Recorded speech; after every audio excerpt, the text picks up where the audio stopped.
What is going on, YouTube? It is your boy Sir Jorge D Great bringing you our team builder for week 5 of the Breedjets Battle Royale, better known as the BBR. This week we are prepping for Rupee and his Columbus Swoo. Now currently your San Ant Eggys, we're having a bit of a rough season. If you guys have missed the previous weeks, there will be a link down below for not only last week's match but the entire season, so you guys can catch up. Because spoilers in 3, 2, 1. We've had some pretty harsh losses.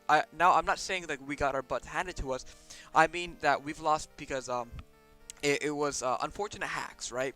We lost to a turn, an early turn, or Exeter woke up early last week, and we didn't get a flinch with Jirachi. So I really think the season should be 2-2, but unfortunately we are 1-3 going into week 5. I think Rupee's 2-1 if I have to recall correctly, or I'm sorry, 3-1 or 2-2.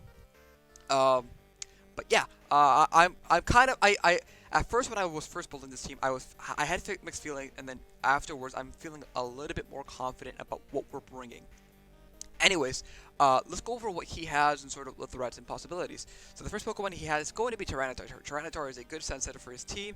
I don't see many Pokemon that can benefit from it, other than Magnezone and Marowak that don't get buffeted by the sand. So if he does bring T-Tar, I expect a more I expect the Unnerved set, because he doesn't want to give me sand for our Dracozolt.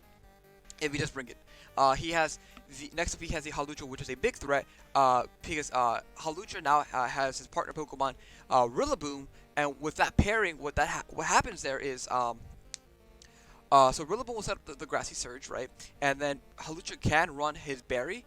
Or I'm sorry, the Grassy Seed, which will boost his defense, and he'll get his Unburden boost immediately, which will double his speed, which is ridiculous because Hawlucha's speed is like base 120, or it's incredibly high as it is. So doubling it is just gonna be stupid. You know, it's gonna be stupid high. So yeah, Rillaboom and Hawlucha are big threats in my opinion.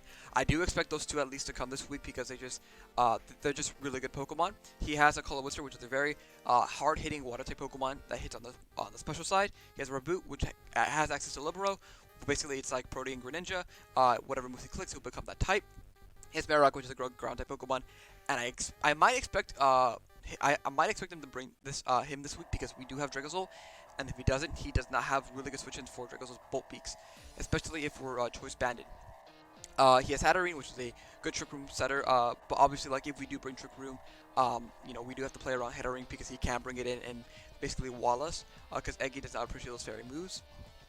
He has Magnezone, which is a good Pokemon with Magnet Pull, Sturdy, Analytic.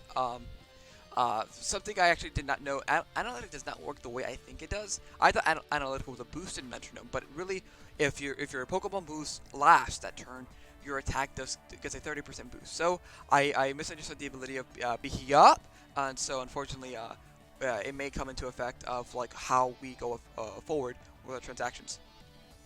Next up he has the Dragodon, the Dredagon, which is a rocket for him, the Dragon type Pokemon, and it can be annoying with like an AV set or a more bulkier variant. And finally, he has the Tentacruel, which is a water and poison type Pokemon, which is a rapid spinner for him and can set up poison spikes for him. T-spikes. I'm sorry. But anyways, going into this team, the first Pokemon we're going to be bringing this week, I'm going to make sure I don't hit pause recording. It's going to be Bless Up the Jirachi. Bless Up the Jirachi is rocking their leftovers with the Serene Grace ability. We have the Jolly Nature, which will boost our speed and lower our special attack. We'll have max EVs in attack and max in speed. The rest in defense because it's just, it's one. U-turn, Zen Headbutt, Iron Head, and Drain Punch. And the combination of these moves just absolutely like demolishes his team. Actually, hold up. Are we lefties? Let me double check. Doesn't seem right to me. I think we are lefties. I'm just double checking. Yeah, we are lefties. Okay. Yeah, I guess that makes sense. Where's my OBS? Okay, anyways, so I wanted to double check that because we are battling on Showdown this week because Ruby has some technical difficulties. I'll say that again in the battle. Anyways, so the combination of these was really just pressure his team.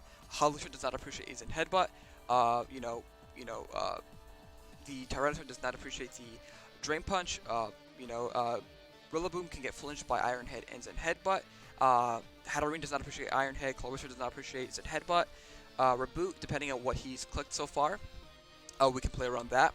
Magnezone does not appreciate a Drain Punch, and he can definitely go into Magnezone against our Jirachi and trap us with Magnapool. So we do have to keep in mind. We just U-turn on the Dredagon, and then the Tentacruel does not appreciate the Zen Headbutt. So really, we're going for a more Hack battle this week. Hopefully, we can get some flinches. It's really what the game plan here for Jirachi is to sort of like, be a wall in a sense. So next up, we're bringing go to the Odo, the Hippopotamus, with the Sandstream ability, rather than Sand Force with the Violite. Again, max HP, max defense. This is a pretty standard Hippo. Rocks, EQ, slack off Whirlwind. I really like Whirlwind because it's our best way to stop the Hawlucha from ever setting up. We brought Yon last week against mid.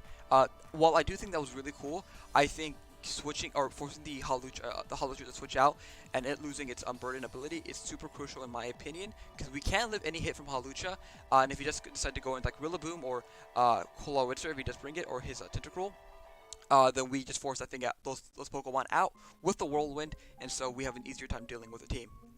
But yeah, obviously we're setting Sand this week, so hopefully we can get that off. Next up, we're bringing Rey Mysterio, the Incineroar. He's rocking his heavy-duty boots with the Intimidate ability. We're the Jolie, that's a misspelled typo. The Jolly nature, max attack, max speed, parting shot, close combat, earthquake, and flare blitz. We're a very offensive set this week. The reason being is Tyranitar has a base of speed set of 61. So the really what this is outspeeding is or if he does not bring Jolly Tyranitar, then we outspeed it 100% of the time, and close combat always kills it unless he's Chapel. And the combination of close combat, EQ, and Flare Blitz is really good. I like the Intimidate this week because we can intimidate the Hawlucha, the Rillaboom, the Riaboom, I've been mispronouncing this entire time, I'm a fraud, and the Tyranitar. Those three Pokemon do not appreciate us coming in on it and just intimidating it down for him. Also, since we're max speed, in case he does bring a slower Tentacruel, we can outspeed that and do a massive amount of damage to it. Because Tentacruel has a high special defense, but a lower defense. So that's where we're really going to try to take the initiative in. That's our Incineroar set. Hopefully he can put some work. Next up, we're bringing Commander the Dracozolt. We're bringing Sand, so of course we're going to be bringing a Sandrush variant with a Choice Band and the Adamant Nature. So with this and the Sand, we're always outspeeding that pesky Hawlucha in the Sand. If he does get his Unburden boost, then that's a different story. I was gonna bring like a speedier set that can outspeed Hawlucha at +2 in the Sand if he does get his Unburden boost. But I thought Hippo really does wall the Hawlucha pretty well in my opinion. So I thought, might as well let's go for the extra damage output, because if he does not bring Marowak, then our Big Bolts are gonna do so much more damage against his team, because nothing really would want to come in. We have Bolt Beak, Earthquake, Dragon Claw, and Outrage. Late game, if he does have Marowak and we can click Bolt Beak, I have Outrage for that sole reason. If not, we click Declaw or EQ and try to bait out that Marowak if he decides to bring it. But really, we're trying to set up an end game with Dracozolt, so we can just click Bolt Beaks. That's the plan, and hopefully we can execute it well. Next up, we are bringing Sir Eggy the Executor. Sir Eggy absolutely walls his Rillaboom.